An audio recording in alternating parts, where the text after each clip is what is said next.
अस्सलामुअलैकुम। अनोखी कंटेंट 7 के चैनल में मैं आप सब दोस्तों को वेलकम करता हूँ। दोस्तों, आज मैं आपको मौत की वादी की तीसरी किस्त सुनाने जा रहा हूँ। एक और लंगूर शायद ये तमाशा देख रहा था। वो भागता हुआ आया और मादी को अपनी तरफ मुतवज्जा करके दरख्त पर जा बैठा। इसने हरे हुए नर की तरह एक दरख्त से दूसरे दरख्त की तरफ छलांग लगाई और इसी शाख को दुम से पकड़ा जिसे पहले नर ने पकड़ा था। वहां से वो पहले दरख्त पर आया और फिर एक लम्हे रुके बगैर दूसरे दरख्त की तरफ उड़ा और रास्ते में ही हवा में पलटा खाकर वापस आया और जिस टहनी से गिरा था इसी को दुम से पकड़ा।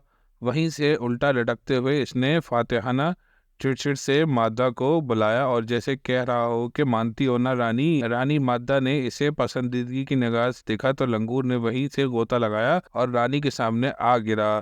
हारे हुए लंगूर ने अपनी शिकस्त को फतह में बदलने के लिए बहुत शोर किया, सारे दांत निकाल कर बेहंगम चिड़चिड़ की और फाते लंगूर के मुंह पर पंजा भी मारा, लेकिन मादा ने इसे धक्का दिया और वो परे जा गिरा और रानी उठकर दूसरे लंगूर के साथ चली गई। इस दौरान सैकड़ों लंगूरों ने कयामत का शोर बर्पा कर रखा था। हर दरख्त के ऊपर और नीचे ड्रामे खेले जा रहे थे, जिनमें कई एक ड्रामे लड़ाई और मारकुटाई और सनसनीखेजी से भरपूर थे। मैं इन मनाजिर और शोरगुल में ऐसा खोया कि ओट से निकलकर चंद कदम आगे चलाया। मैं भूल ही गया था कि ऐसी कैफियत में लंगूर तमाशाई इंसानों को चीर फाड़ने से भी गुरेज नहीं करता। ताहम मुझे इतना ख्याल ज़रूर था कि वो अपने आप से इस कदर मगन है कि मुझे देख ही ना सके, मगर इनका शोरगुल एकदम थम गया और ऐसी खामोशी तारी हो गई कि जिसमें अपने दिल की धड़कन की आवाज़ को सुन सकता था। तमाम लंगूर जहाँ थे वहीं साकित हो गए। मैंने देखा कि वो गुस्से भरी निगाहों से इधर देख रहे थे। मैं हैरान था कि इन्हें क्या हुआ।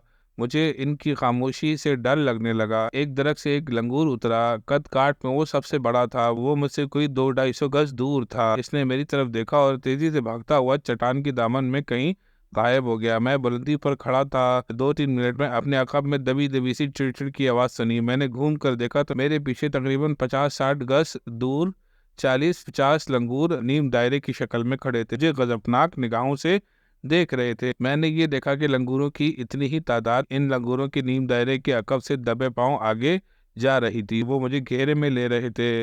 इस वक्त मेरे दिल पर ऐसा खौफ तारी हुआ कि मैं भागने की राहें ढूंढने लगा। पीछे देखा तो वो दरख्त जिनकी हर टहनी पर लंगूर सवार थे बिल्कुल खाली थे। मुझे सिर्फ बड़ा लंगूर नजर आया जो दूसरी सिम दौड़ा जा रहा था। वो यकीनन इनका लीडर था। मैंने सोचा कि इस तरफ कोई लंगूर नहीं है, सब के सब चट्टान पर आगे है। मैं इस तरफ चल पड़ा, मगर अभी मैं 3-4 कदम ही चला हूँगा कि दाएं तरफ से मुझे इस किस्म की चिड़चिड़ की आवाज़ सुनाई दी, जैसे किसी इंसान ने गुस्से के आलम में बड़ी तेजी से कोई बात की हो। इसके साथ ही मुझे कदमों की दबी दबी आहट सुनाई दी और 30-40 लंगूर मुझसे 30-40 गज के फासले पर मेरे सामने आ गए।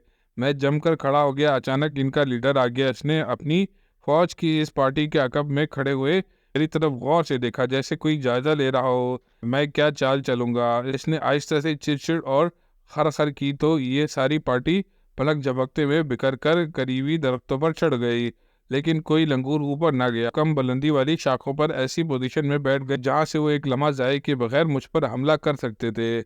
इनके लीडर ने जमीन पर खड़े खड़े इनकी पोजीशनों का जायजा लिया, कुछ बोला और बाज लंगूर अपनी जगह तब्दील करने लग गए। जब लीडर को यकीन हो गया कि इनका हर सिपाही हमले के लिए तैयार और मौजूद पोजीशन में है, तो वो एक तरफ दौड़कर चट्टान की दामन में गायब हो गया। मुझे खतरा था कि मेरी जरा सी हरकत पर लंगूर मुझ पर टूट पड़ेंगे, लिहाजा मैं बुत बनकर खड़ा रहा। मैं खौफ से लरज रहा था। मुझे साफ सुनाई दे रहा था कि मेरे चारों तरफ खौफनाक माहौल है।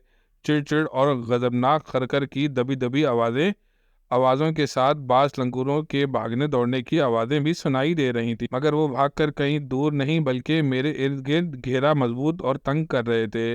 मेरे हाथ खाली थे। पत्थर उठाने का सोचा तो ख्याल आया कि पत्थर से एक ही को मार सकूंगा। ये खूंखार लंगूर दूसरा पत्थर उठाने की मोहलत भी नहीं देंगे। सोचा कि किसी दरख्त की मोटी टहनी तोड़ लूं, मगर हरकत करना खतरे से खाली ना था। मैंने चारों तरफ देखा। मेरे इलाके का इस कदर दिलकश और रूह अफ़ज़ा खत्ता अपने तमाम हुस्न के बावजूद दहशतनाक बन गया था। प्यारे दोस्तों, ये थी मौत की वादी की तीसरी किस्त। अगर आपको ये किस्त अच्छी लगे तो उसको लाइक कीजिए, शेयर कीजिए और मेरे चैनल अनोखी कंटेंट 7 को सब्सक्राइब करना नहीं भूलिएगा और बेल आइकन का बटन भी प्रेस कर दीजिएगा ताकि आपको मौत की वादी की बकिया किस्तें सुना सकूं। अस्सलाम वालेकुम।